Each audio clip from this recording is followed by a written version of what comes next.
Was amazing to watch that movie, and I thought it was great. Now, Baylor is looking for a new baseball coach. That story came down yesterday, I guess about 11 o'clock yesterday morning. Brian Etheridge of our site, Levi Caraway, Jack McKenzie. Brian said he got a text at about 10:48.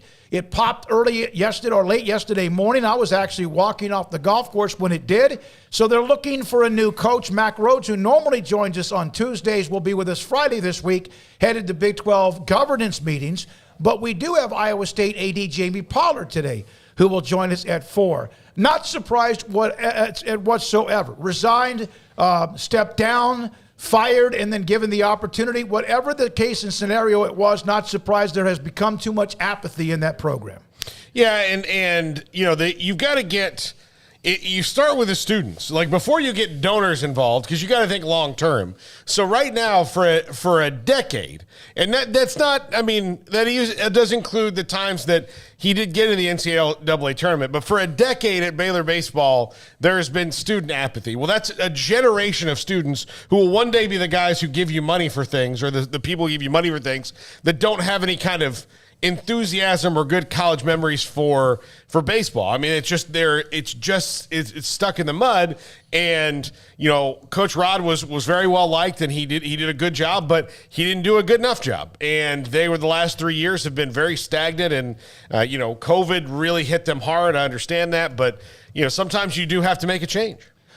Yeah, I mean, there's a lot of other programs making changes, too, in baseball. I mean, they're far from the only one. We've seen a rash of jobs open up for one reason or another here in the last few days. So, I mean, you got to get in at some point, and this wasn't something they could sit there and slow play and take their time and then just hope that a good baseball coach was available in a few weeks from now when they decided. They clearly had it in mind before probably the season ended, that this was the route that was going to be taken, because I think Steve Rodriguez realized, I'll get ahead of this. I'll go ahead and just step down myself, because, you know, why go into an exit meeting with Mack Rhoades and sit there and toil over what next year looks like and all that if you already know pretty much what's what? And I think everybody involved pretty much knew this was the end of the road.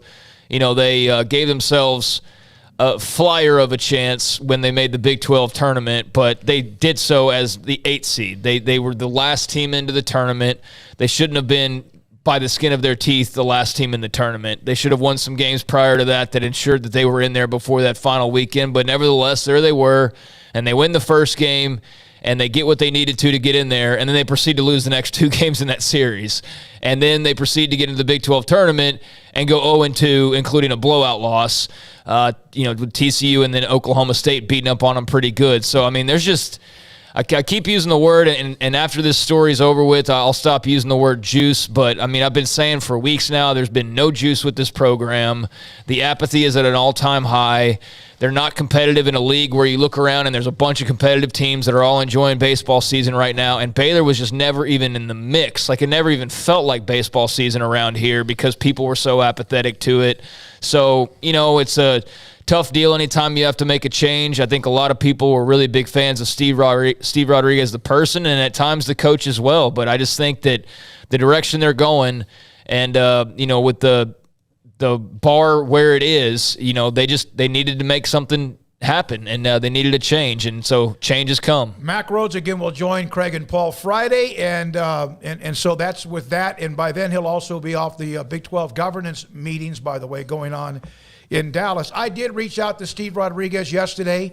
I believe it was around 12 or 2 or whatever, sometime early in the afternoon. He texted me late last night saying he just didn't feel like the timing was right or appropriate to be a part of the show today. So it is his opportunity and also his decision. He did not want to be a part of it, and I can understand that as well. I did, and I have seen some of the names, Dallas Baptist, Louisiana Tech, and just throwing out some other schools that have coaches that might be of interest. Mack Rhoades is one that usually comes up with a name that a lot of people don't even have on their radar. I do know the local name is a flavor in Mitch Thompson, whose team was beaten in the semifinals in the championship elimination bracket yesterday in Grand Junction, Colorado. There's no question in my mind that if, in fact, they wanted to talk to him, he would listen.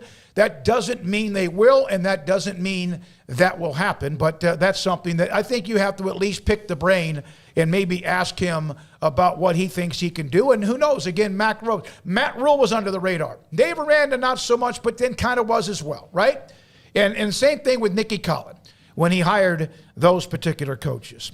Yeah, it's a shame that it didn't end on a better note, but I mean, it is what it is. This happens all the time, and I think again he felt it as much as they probably felt it, and everybody's better off for it. 7 great years. Not always great in terms of the record or the end result, but there were some good moments in there. I mean, they definitely won some contests that were celebrated at the time, and it wasn't all bad for 7 seasons by any means, but they had a rash of injuries that are just really quite unexplainable when they piled up the way that they did. And, the COVID year, I understand how much that probably twisted the path that they were on, but that's what happened. So, I mean, you can say, well, if it wasn't for COVID and it wasn't for this injury, and I mean, we could do that with every job when somebody gets fired. So it was good. It was better than good at times, but here as of late, it was very under the bar that I think has been set around Baylor athletics. So. Yeah, I agree. And by the way,